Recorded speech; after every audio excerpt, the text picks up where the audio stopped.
Assalamualaikum Pak Zul. Waalaikumsalam Kang Haji. Apa kabar? Alhamdulillah. Ini di tengah kesibukan menjadi Ketua DPRD, berkenan mampir di podcast saya. Saya ucapkan terima kasih. Siap, Aturnuhun, sami-sami. Sekarang berarti masa periode udah berapa tahun DPRD ya? Saya ini periode yang ketiga. Dari 2004, saya sempat jeda. Tidak menjadi anggota DPRD itu di tahun 2014-19 saya nggak ikutan. Kalau menjadi ketua DPRD dari baru tahun ini, baru periode ini 2019, karena PKS pemenang otomatis ya. Otomatis menjadi ketua. Jatah ketua DPRD PKS. Betul. Pak Zul, karena peran DPRD itu menjadi partner dari eksekutif. Betul. Jadi saat ini keberhasilan apa DPRD sebagai institusi? Ya, jadi memang harus mengerti juga positioning dari DPRD ya, baik itu provinsi, kota, kabupaten dalam perundang-undangan yang kita sepakati itu bahwasanya DPRD itu sebagai unsur penyelenggara pemerintahan. Jadi dia sebenarnya tidak berseberangan ya dengan eksekutif. Bukan oposisi. Bukan. Ya, kalau partner. Ya, lebih kepada dua sisi mata uang yang dalam satu mata uang begitu aja sih. Saling melengkapi. Ya. Sehingga setiap kebijakan yang strategis pasti memerlukan persetujuan bersama. Oh ya. Gitu ya. Perda, anggaran, semuanya harus melewati persetujuan bersama. Karena apapun kebijakan dari eksekutif harus persetujuan dari Dewan. Betul. Pernah nggak sebagai Ketua DPRD dalam rapat pleno dalam penganggaran RAPBD itu dalam penyusunan anggaran itu antara eksekutif dan legislatif itu berbeda pendapat? Sering nggak? Di periode saya ini kebetulan komitmen dari teman-teman eksekutifnya cukup bagus. Ya, artinya gini, komitmen itu kan kita eksekutif dalam hal ini wali kota, wakil wali kota menjalankan visi misi program kampanye mereka. Ya. Tapi itu sudah kemudian dituangkan dalam peraturan daerah. Ya. Namanya Rancangan Pembangunan Jangka Menengah (RPJMD). Ya. Itu bentuknya perda, Kang. Perda. Jadi Kang Haji itu bentuknya perda. Kalau perda berarti kan sebelum itu dibahas bersama dulu. Nah, kemudian oleh DPRD ya bersama dengan eksekutif, RPJMD ini menjadikan tolok ukur untuk pembangunan 5 tahun ke depan. Nah, selama ini alhamdulillah setiap tahun untuk penyusunan RAPBD, kemudian program-programnya nggak bisa keluar dari RPJMD. Iya, nggak bisa keluar ya. Selalu kita memantau di awal. Nah, kayak sekarang nih bulan-bulan Juli, Agustus itu kita pembahasan namanya kebijakan umum anggaran setiap tahunnya itu. Nah, ketika kebijakan umum anggaran itulah yang dirujuk siapa? RPJMD. Rancangan apa ya? Pembangunan jangka menengahnya itu.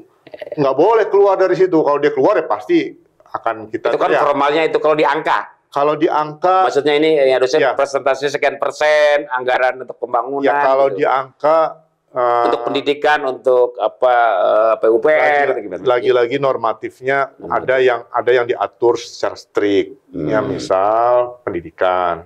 Karena itu udah konstitusi, nggak boleh kurang dari 20%. Ya, itu sudah menjadi komitmen. Nggak bisa tuh ketika kita hitung-hitung dia kurang dari situ. Nggak boleh. Ya, jangankan kita. Dari pemerintah provinsi pun dalam evaluasi pasti keluar tuh. Oh, kurang 0, sekian persen. Harus minimal 20%. Yes, langsung untuk pendidikan. Ya, kemudian kesehatan sekitar 10%. Itu sudah ada undang-undangnya. Sehingga biasanya teman-teman perencana ya yang menyusun, yang di leading sektornya di Pemkot itu Bapeda ya. Mereka pasti di situ. Nah, sisa-sisanya barulah nanti disesuaikan dengan istilahnya apa ya? Tema pembangunan tahun yang akan datang. Jadi setiap dari 5 tahun itu ada tema-tema ya dan prioritas pembangunan setiap tahunnya. Nah, itu juga ada di RPJMD, kita nggak bisa keluar dari situ. Paling ada penyesuaian ketika kemarin COVID. Ya, 2 tahun itu berarti APBD 2020 dan 21 itu memang menyesuaikan banget. Iya, kan Apalagi ada extraordinary lah. Extraordinary, betul. Baru itu nanti penyesuaian.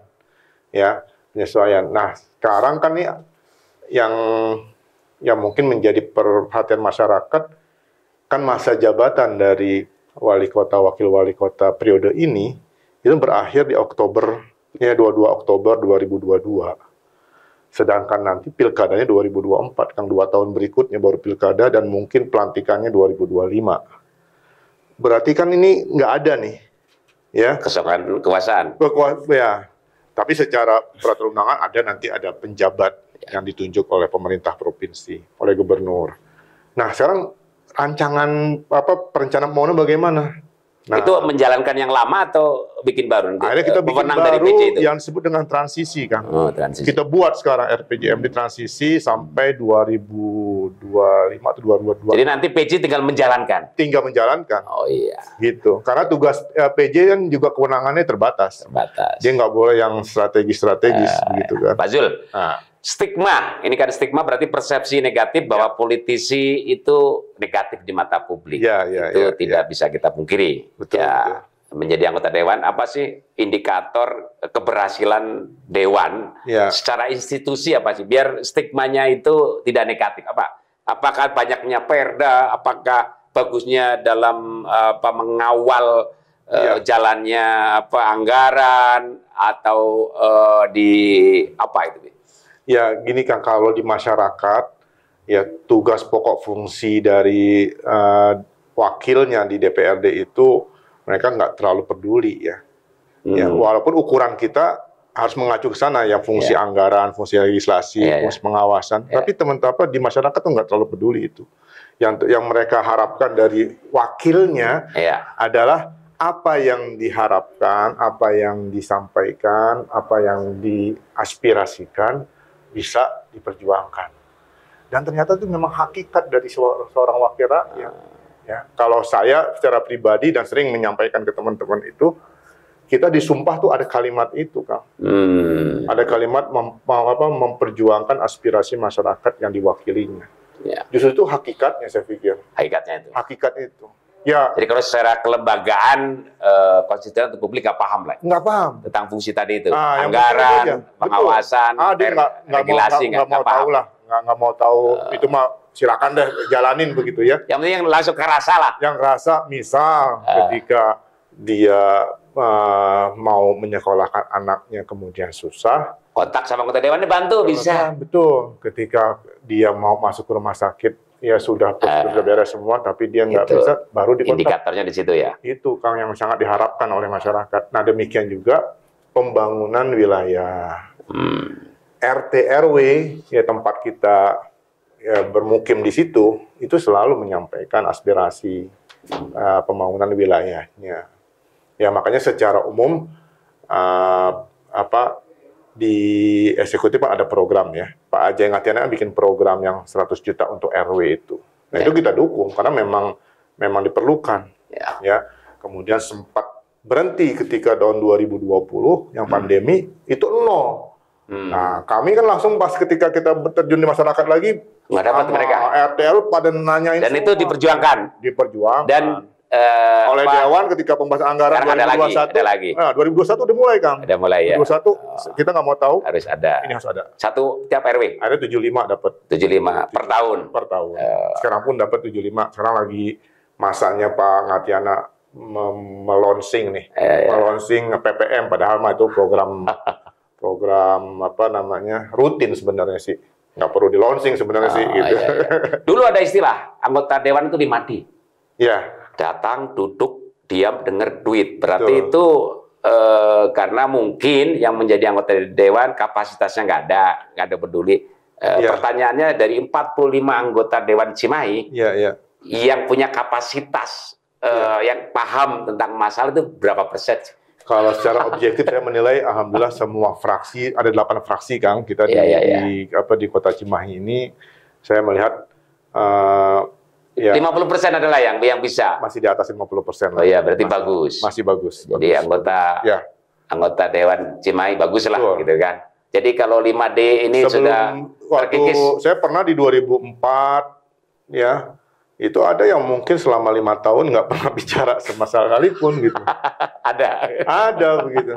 Tapi kalau sekarang saya lihat mungkin 70% dari anggota dewan yang sekarang ini kan banyak kontribusi lah. Incumbent Kang, yang terpilih kembali dari periode sebelumnya tuh. Jadi kayaknya mungkin sudah punya pengalaman ya. Demikian juga ketika mereka mengaktualisasikan dirinya di masyarakat juga kelihatan bagus. Sudah pengalaman. 75% bagus ya. Betul. Anggota dewan pendapatannya selain gaji itu kan banyak kalau nggak salah. Ada dana reses, ada kalau kunjungan, ada kalau pas bikin perda, kan gini. Karena dia itu ada lebih, diada-adain nggak? Jadi gini, karena gajinya udah ada tiap bulan sekian. Terus kalau reses sudah pasti ada. Dua ini, karena biar dia dapat lebih, diadain lah kunker, studi banding, dan yang satu lagi apa itu?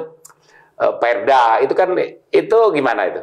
Ya, jadi di dewan itu ya tetap hak keuangan dan administrasi diatur oleh peraturan pemerintah, Kang. Pokoknya nggak bisa keluar dari itu. Ya, diatur banget itu ya. Ada berupa gaji pokok, ya, ada berupa tunjangan-tunjangan. Nah, tunjangannya pun juga ada strict sekali, ada pengalinya tuh. Ya, ada pengalinya. Sebenarnya ada juga yang... Kalau itu yang rutin lah, enggak. Kalau itu rutin, nggak usah dibahas. Maksudnya ini tentang kunjungan kerja. Terus perda, itu kan kalau pembahasan ada anggarannya. Oke, saya jelaskan. Untuk perda sama sekali nggak ada. Oh, nggak ada? Nggak ada, karena itu masuk ke dalam istilahnya uang paket yang tiap bulan kita dapatkan. Makanya anggota dewan nggak boleh lagi menerima ketika pembahasan nggak boleh menerima lagi. Nggak ada di anggaran, nggak ada. Oh, nggak ada. Hanya kunker aja. Kunker. Karena tugas anggota dewan itu diwujudkan di dalam rapat-rapat kerja dan kunjungan kerja. Itu dua hal itu, Kang. Nah, dari inilah kemudian ya tanda kutip ya dimanfaatkan lah ya rapat-rapat kerja, karena rapat-rapat kerja tidak 3 hari diinin 7 hari itu biasa. Oh, nggak bisa. Oh, nggak bisa. Kalau itu nggak bisa. Kalau itu nggak bisa. Nggak bisa. Ya. Kalau kunjungan fiktif segala macam udah nggak bisa. Sekarang teman-teman pemeriksa baik di BPK kemudian aparatur. Berarti dulu pernah ada. Pernah kan, kita pernah kejadian kan? Pernah kejadian. DPRD Cuma itu pernah kejadian 2011. Iya. Karena saat cukup masif begitu ya. Kunjungan fiktifnya ya, yang ditugaskan misal 11 orang tapi yang hadir cuma 5. Ya, yang 6-nya saling tahu TST lah sama sekretariat dewannya. Dulu sekarang pengawasannya ketat. Sangat ketat. Karena kan gini lucu, yang harusnya anggota dewan mengawasi kok harus diawasi. Kan gitu. Kalau sekarang kita saya memberikan tugas kepada anggota dewan. Jadi setiap kunjungan pasti saya membuat surat tugas. Ya, kalau sekretariat ya sekretariat. Tugas itu ya udah ada rambu-rambunya gitu ya. Jadi dia akan dibayar ketika dia sudah datang ke sana, datang ke tempat. Ya, dibuktikan dengan foto dan tanda tangan kehadiran, baru dia nanti ditransfer berhak mendapatkan itu. Kalau nggak ada langsung kecoret, Kang. Langsung kecoret. Berarti sudah rapi lah sekarang ya? Udah rapi. Kalau dana reses, itu setiap reses apa? Jadi, itu jatah dari setiap dewan selama 1/5 tahun tuh berapa kali sih? Di peraturannya cuma 3 kali dalam setahun. Berapa itu dapatnya satu orang? Jadi gini, ada yang disebut dengan tunjangan reses.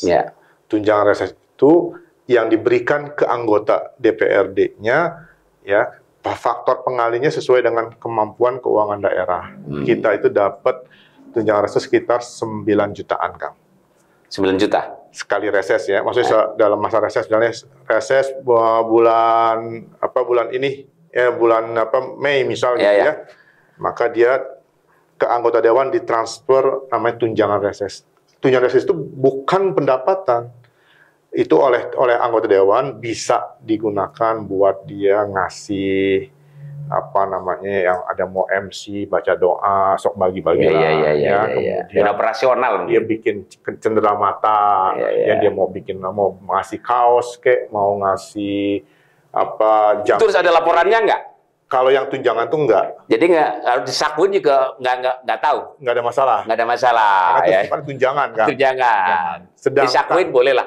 Sedangkan operasionalnya semuanya difasilitasi oleh sekretariat. Makan minumnya, ya oleh sekretariat, ya. Makan beratnya, nasi boknya, itu berapa yang hadir, berapa yang diundang, disediakan oleh sekretariat. Dan transfer langsung dari sekretariat ke pihak ketiga. Oh, nggak lewat dewan? Nggak boleh. Dulu pernah ada berkasus tuh tahun berapa? 2018 atau sebelum sekarang nggak, langsung jadi nggak boleh, harus pihak ketiga. Iya, langsung ke pihak ketiga ya. Ya, kemudian tenda kursi dari sekretariat ke pihak ketiga. Ketiga langsung. Jadi dewan hanya kami di titik ini, hari ini jam segini. Yang ngurus sekretariat? Semua sekretariat. Hanya mendapatkan 9 juta. Tunjangan itu. Ya, 9 juta. Nah, tunjangan itu nanti boleh. Mau dia ngasih buat ganti transport. Gitu terserah lah ya. Terserah. Mau utuh diambil silahkan. Gitu kan. Kalau dana aspirasi? Dana aspirasi kita nggak ada, Kang. Oh, nggak ada. Dulu sempat atau daerah lain ada? Zaman, seingat saya periode 2009-2014 saya itu wakil ketua ya. Itu sempat ada, sekarang ada. Ada dalam bentuk dana hibah dan bansos. Jadi konstituen kita tadi kan di masyarakat kan banyak minta, Kang ya. Betul. Betul nggak? Oh, sunatan aja minta itu. Minta. Ya, kemudian lembaga-lembaganya ada yayasan, ada pondok pesantren, ada majelis taklim, kan itu minta difasilitasi, minta bantuan, ya. Ini hal yang wajar saja begitu ya. Nanti kita mencantumkan itu dalam bentuk dana hibah atau bantuan sosial, ya. Tapi karena di Cimahi lagi-lagi periode itu ada kasus, sehingga teman-teman Pemkot kayaknya membatasi itu. Kalau nggak ada lembaga itu nggak yang apa ya kayak MUI, KONI, KNPI, maka nggak dikasih lah. Nggak dikasih, gitu ya. Nah, sehingga sekarang larinya ke pokok-pokok pikiran. Nah, pokok-pokok pikiran itu pun sebenarnya aspirasi, cuma tidak dalam bentuk dana hibah ataupun bansos. Ya, tapi ada di dinas-dinas tertentu, misal dinas PUPR, di sana ada untuk menampung aspirasi masyarakat lewat dewannya, lewat wakilnya gitu ya, berupa jalan lingkungan. Ya, kalau mau hot mic jalan lingkungan di komplek-komplek ataupun yang bisa jalan mobil tambah jalan lingkungan, kita bisa menentukan, bisa minta ke PUPR. Tiap anggota dewan berhak untuk mengarahkan. Berhak mengarahkan, ya, apa istilahnya CPCL nih, Kang. Masalah di ini terlepas lah. Biasanya minimal mengajukan gitu kan. Ada penekanan kalau enggak. Terbatasi oleh jumlah anggaran. Ya, jumlah anggaran. Nanti ada jalan gang ya, jalan setapak di gang-gang yang mau di paving, mau di floor, itu juga ada. Itu di PKP. Ya, gerobak sampah, motor sampah itu di LH. Juga Dewan juga berhak untuk menyampaikan aspirasi itu. Oke. Ya. Jadi bentuknya nanti program ke dinas. Program ke dinas ya. Dewan hanya menyampaikan, tanda kutip ya, mengusulkan aspirasi. Ya, mengusulkan. Biar nanti ini lo usulan saya lo gitu. That's right. Begitu, Kang. Iya. Gitu. Tadi kan, Pilpres sebentar lagi. 2024. Karena selalu tahun politik kita masalah DPRD, kita sekarang bicara tentang politik. Ya. PKS partai oposisi. Ya. Jadi udah hampir 2 periode partai oposisi. Betul. Itu auranya dari pusat ke daerah terasa atau hanya di pusat sih? Hanya di pusat, Kang. Kalau di daerah enggak? Aura oposisi. Oposisinya di medsos saja lah ya. Betul. Kalau di daerah baik di provinsi maupun kota kabupaten, DPRD itu hanya sebagai unsur pemerintah. Iya, jadi tidak ada oposisi. Tidak ada oposisi. Walaupun partai DPR itu oposisi. Kalau di pusat mereka memang lembaga legislatif ya, punya kekuasaan legislatif. Kalau di daerah nggak punya itu. Oke, karena lokal saya mau tanya nasional. PKS kadernya yang disurvei elektabilitas menjadi capres itu lemah. Kalau terakhir PAN mengajukan Habib Al-Jufri ya. Habib Salim Al-Jufri, tapi elektabilitas 0, gitu kan. Betul. Jadi mungkin tetap ke Anies Baswedan ya. Belum rakernas belum? Belum diputuskan. Jadi di PKS itu mekanismenya nanti ada sidang Majelis Syuro. Oh, Majelis Syuro. Majelis Syuro itu yang 99 orang itu kan. Ketuanya Habib Salim. Ketuanya Syuro ya. Tapi dia nggak bisa memutuskan sendiri beliau ya. Tapi harus dalam bentuk sidang, musyawarah, dan menetapkan. Nah itu masih jauh. Nah kalau bagi PKS sebenarnya sih ya publik udah bisa menilai lah mana yang memiliki kedekatan. Gitu Anies kan. Baswedan lah udah. Ya kemungkinan begitu, Tapi ya, nanti keputusan akhirnya ada di sana, ada di Majelis Syuro. Oh, Majelis Syuro. Kemudian calon dari PKS, lagi-lagi kita selalu punya keyakinan, ya mungkin di publik ini belum dikenal, tapi ingat ada mesin canggih PKS. Ketika itu sudah ditetapkan, maka semua kader, struktur sampai ke tingkat ranting itu akan PKS itu partai kader kan, militan sekali. Kalau pusatnya AA semua. Betul. Cuman ini kok itu siapa? Kok ada sempalannya? Oh iya. Anies Mata, Fahri Hamzah. Ya. Itu ceritanya gimana? Ya saya pikir itu dinamika. Dinamika lah ya. Ya intinya sih mereka nggak puas dengan hasil Majelis Syuro yang memutuskan penggantian pimpinan. Nanti kuenya ke bawah kebagi nggak kira-kira? Saya sangat yakin. Optimis, tetap solid. Kan di antara itu mungkin Cimahi juga ada yang ke sana ada. Mereka kalau di Cimahi nggak ada kan? Nggak ada. Cimahi nggak ada. Ya. Saya kesepuhan Cimahi lah buat PKS itu ya. Kita pantau nggak ada. Itu di Bandung Marbun siapa namanya? Riko Marbun. Ya, itu orang pusat kan? Orang pusat ya. Orang pusat. Di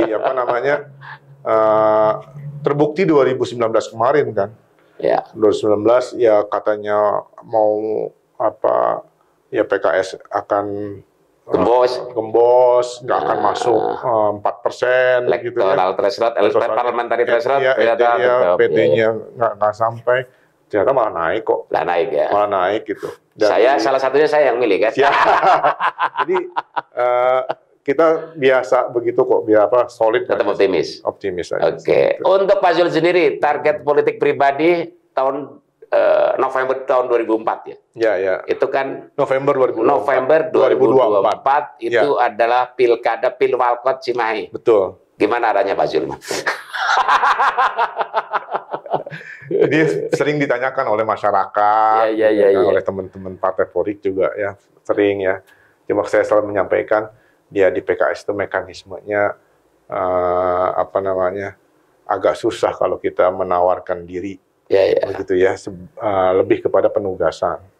Jadi kalau menawarkan diri sejak awal, ditugasin oleh DPP. Malah offset kan Kang ya? Malah offset. Ini kan dapat 7 kursi. Betul. Kan tergantung nanti kira-kira mau turun atau naik nih. Ya, sehingga tahun Februari tahun 2024 nih. Dalam strategi PKS itu sekarang agar fokus dulu buat Pileg Februari 2024. Tiketnya penuhin dulu deh, gitu kan? 9 kursi. Harus 9 kursi minimal, begitu kan? Kalau koalisi. Kalau itu dapat kan artinya kita bergening lebih kuat. Tinggal mengajak. Koalisi penting dong, Kang. Saya pikir koalisi penting. Karena jangan terlalu pede lah ya. Nggak boleh pede dan tetap harus membangun terus bersama dong. Jangan nggak bisa sendiri, gitu. Harus ajak. Tapi kalau tiket penuh kan enak. Ya tinggal ngajak siapa yang bisa bareng-bareng kita, gitu kan? Yang mau bareng-bareng kita, gitu. Kalau kalau kita nggak punya tiket cukup, kita punya pengalaman di Kabupaten Bandung, Kang. 10 kursi, tinggal 1 kursi kan? Kan 11 saat itu di Bandung. Nggak dapet kita pasangan. Kepedean. Mungkin kepedean ya. Kepedean. Ya, pengalaman itu jadi sama juga boleh kepedean. Lemahnya komunikasi dengan pihak partai-partai lain ya. Harus kita akui juga tuh. Kelemahan juga.